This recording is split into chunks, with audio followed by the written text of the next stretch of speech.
السلام علیکم ورحمۃ اللہ وبرکاتہ۔ نحمدہ ونصلی علی رسولہ الکریم، اما بعد فاعوذ باللہ من الشیطان الرجیم، بسم اللہ الرحمن الرحیم۔ میرے دوستوں اور بزرگوں، اللہ کے پیارے نبی صلی اللہ تعالی علیہ وسلم کے صدقے و طفیل میں آپ تمام حضرات کی دعاؤں کے ذریعہ سے اللہ رب العزت نے مجھے بیماریوں سے شفا عطا فرمائی ہے، اور تقریباً ایک ہفتے کی بیماری کے بعد الحمدللہ شفا یابی ہوئی ہے۔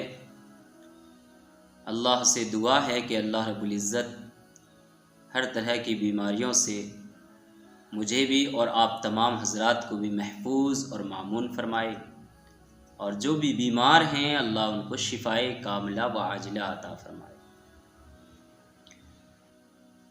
آج آپ کے سامنے میں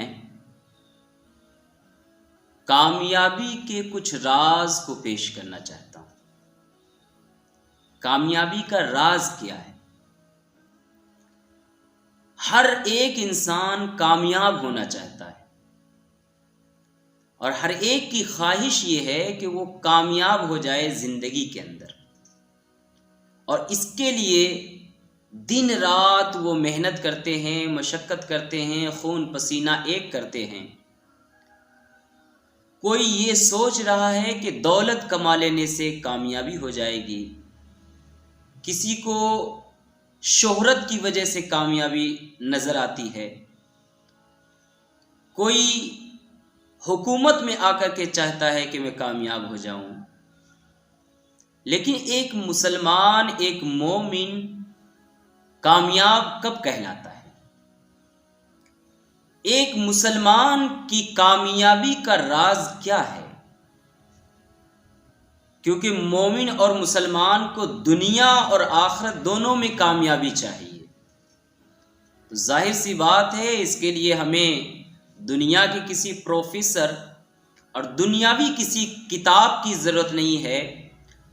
اس کتاب سے ہم پوچھیں گے جس کو اللہ رب العزت نے اس دنیا میں اتارا اپنے محبوب پر، اور اسی کتاب کا نام ہے قرآن۔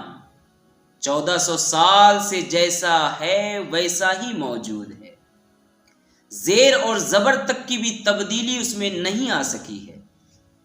کوشش کرنے والوں نے کیا، سازش کرنے والوں نے کیا، کانسپریسی کرنے والوں نے کیا، نئے نئے انداز میں قرآن کو پیش کرنے کی کوشش کی، لیکن اللہ میرا رب جس انداز میں قرآن کی حفاظت کیا ہے اس کی مثال نہیں ملتی ہے۔ میرے دوستوں اور بزرگوں، تو کیوں نہ ہم ایسی ہی کتاب سے جس کو اللہ نے اتارا ہے ہم کامیابی کا راز پوچھیں۔ بھاگتی اور دوڑتی ہوئی زندگی کے اندر، اس رفتار والی زندگی کے اندر تھوڑی دیر رک کر کے سوچئے کہ کیا صرف دولت کا حاصل کر لینا کامیابی ہے؟ تو ایسی صورت میں تو فرعون اور شداد کو بھی بے شمار دولت تھی۔ حکومت کا مل جانا اگر کامیابی ہے تو یزید کو بھی حکومت مل گئی تھی۔ اگر شہرت کا ہی نام کامیابی ہے تو دنیا میں بہت سارے لوگ مشہور ہوئے ہیں، کیا آپ ان کو کامیاب کہیں گے؟ یقیناً کامیاب وہ ہے جس کو اللہ کامیاب کہے، اور اللہ کامیاب کہتا ہے سورہ مومنون میں 18ویں پارے کی سورت کے اندر، جو شروعات میں ہی ذکر کیا اللہ نے، قد افلح المؤمنون الذین هم فی صلاتهم خاشعون۔ قد افلح المؤمنون، بے شک مومن کامیاب ہو گیا۔ کون؟ نمبر 1، الذین هم فی صلاتهم خاشعون، جو اپنی نمازوں میں خشوع اور خضوع پیدا کرتے ہیں۔ خشوع اور خضوع کے ساتھ نماز ادا کرتے ہیں، پہلے نمبر پہ اللہ نے اس کو کامیاب قرار دیا۔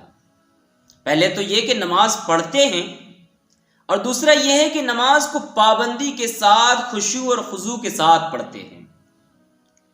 پیارے آقا صلی اللہ تعالی علیہ وسلم نے فرمایا کہ جب تم نماز پڑھو تو یہ سوچ کر پڑھو کہ یہ تمہارے زندگی کی آخری نماز ہے۔ آپ جب یہ سوچ کے نماز پڑھیں گے نا کہ یہ میرے زندگی کی آخری نماز ہے، تو یقین مانے آپ کو یہ لگے گا کہ ہمارے اندر خود بخود خشوع پیدا ہو جائے گا، خضوع پیدا ہو جائے گا، ایک رکت پیدا ہو جائے گی، اور آپ کو نماز کا مزہ آنے لگے گا، لذت محسوس ہوگا آپ کو۔ تو یہ سوچ کر پڑھو کہ یہ میرے زندگی کی آخری نماز ہے۔ ظہر پڑھ رہا ہوں، یہ ظہر میری آخری نماز ہے، عصر ملے کہ نہ ملے اس کی کوئی گارنٹی نہیں۔ اللہ کے پیارے نبی نے یہ بھی فرمایا کہ جب نماز پڑھو تو یہ سوچو کہ میں اللہ کو دیکھ رہا ہوں۔ لیکن ہم میں سے کس کے اندر یہ طاقت ہے کہ اللہ کو دیکھ سکے؟ تو نبی پاک نے اس کا بھی علاج آگے فرمایا، اگر یہ نہ کر سکو تو یہ تو ضرور سوچو کہ اللہ مجھے دیکھ رہا ہے۔ سبحان اللہ، یقیناً اللہ تو ضرور ہمیں دیکھ رہا ہے جب ہم نماز کی حالت میں۔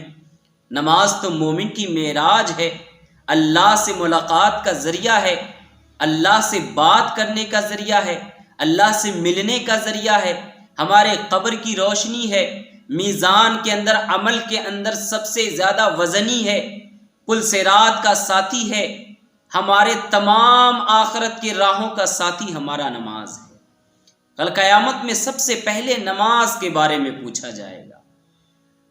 تو اللہ نے فرمایا جو مومن نماز کو خشوع اور خضوع کے ساتھ پڑھتا ہے وہ کامیاب ہے۔ والذین هم عن اللغو معرضون، اور جو لغو باتوں سے بچتے ہیں، اعراض کرتے ہیں، منہ موڑ لیتے ہیں لغو باتوں سے، فالتو باتوں سے جس کا کوئی فائدہ نہیں ہے، نہ دنیاوی نہ دینی۔ اب دو لوگ کہیں پہ کھڑے ہو گئے، تیسری کی گفتگو ہو رہی ہے، غیبت ہے، حسد کی باتیں ہیں، جھوٹ بھی شامل ہے، یا بیٹھ کر کے لوڈو کھیل رہے ہیں، یا کیرم کھیل رہے ہیں، یا گیم کھیل رہے ہیں، اس کا کوئی دنیاوی فائدہ بھی نہیں اور دینی فائدہ بھی نہیں ہے، یا جو بھی لغو بات ہے، فالتو کا کام ہے، بیکار کا کام ہے، ایسے چیزوں کو چھوڑ دینا یہ کامیابی کی نشانی ہے، دنیا میں بھی اور آخرت کے اندر۔ تو اللہ نے فرمایا نماز کو خشوع اور خضوع کے ساتھ پڑھتے ہیں اور فالتو باتوں سے بچ جاتے ہیں۔ والذین هم للزکاۃ فاعلون، اور زکوٰۃ کو ادا کرتے ہیں۔ اللہ نے ہمارے دین کے اندر ایسا نظام بنایا ہے کہ امیر امیر ہی ہوتا نہ رہے اور غریب غریب نہ ہوتا رہے، اس وجہ سے امیروں کے اوپر، مالداروں کے اوپر اللہ نے زکوٰۃ کو فرض کیا۔ ہمارے مال میں سے کچھ حصہ اگر غریبوں کو چلا جائے گا تو اس غریب کا بھی کام ہو جائے گا اور اس کے بھی روزی روٹی کا سامان ہو جائے گا۔ اللہ نے اس کا بہت زیادہ خیال رکھا ہے، قرآن مجید میں بھی بے شمار مقام پہ غریبوں کو کھلانے کا، یتیموں کو دینے کا، بیواؤں کی مدد کرنے کا، مسافروں کی مدد کرنے کا، اور غربا میں کھانا تقسیم کرنے کا، کپڑے تقسیم کرنے کا بہت جگہ پہ حکم عطا فرمایا ہے، اس کی فضیلت بھی بیان فرمائی، اور ہمارے نبی صلی اللہ تعالیٰ علیہ وسلم نے تو نہ صرف ارشاد فرمایا ہے بلکہ ساری زندگی غربا و مساکین کی مدد کر کے، ان کا تعاون کر کے ہمارے پیارے نبی صلی اللہ تعالیٰ علیہ وسلم نے ہمیں دکھایا، کر کے بھی دکھایا ہمارے نبی۔ تو غریبوں کا بہت زیادہ خیال اسلام کے اندر اللہ رب العزت نے رکھا ہے کہ غربا، یتیم، مسکین، بیوہ، ان لوگوں کا خیال کرنا امیر لوگوں کا کام ہے کہ جن کو اللہ نے نوازا ہے۔ تو جو نماز خشوع اور خضوع سے پڑھے، فالتو باتوں سے بچ جائے اور زکوٰۃ ادا کرے۔ والذین هم لفروجہم حافظون، اور اپنے شرمگاہ کی حفاظت کرے، الا علی ازواجہم او ما ملکت ایمانہم فانہم غیر ملومین، لیکن اپنی بیویوں کے اوپر یا اپنی ملکیت جو ہے ان کی لونڈی، وہ لوگ قابل ملامت نہیں ہیں۔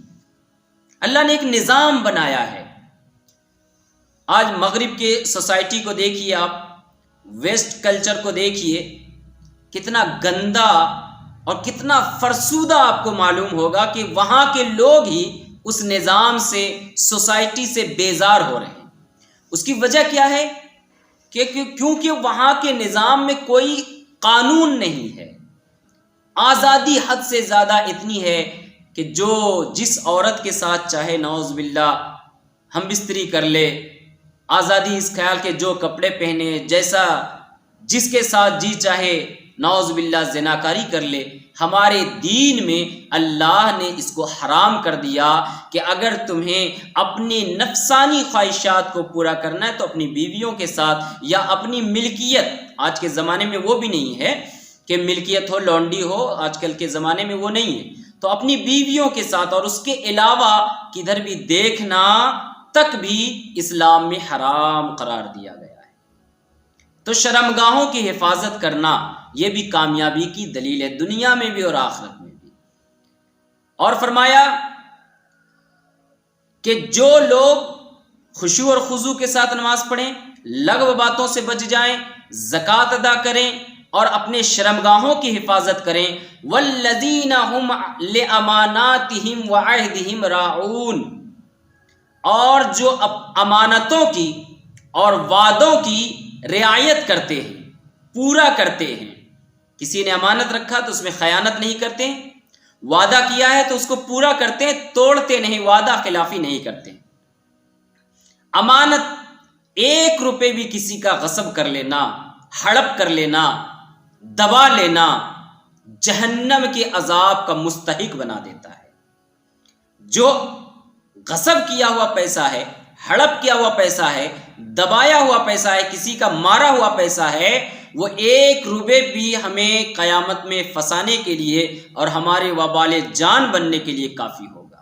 نعوذ باللہ اگر کسی نے کیا ہو تو وہ توبہ کر لے، اور اگر کسی نے نہ کیا ہو تو الحمدللہ، اور زندہ ہے، معلوم ہے، علم میں ہے اپنے کہ ہم نے اس کا مارا ہے، تو کسی بہانے سے اس کو ادا کر دے۔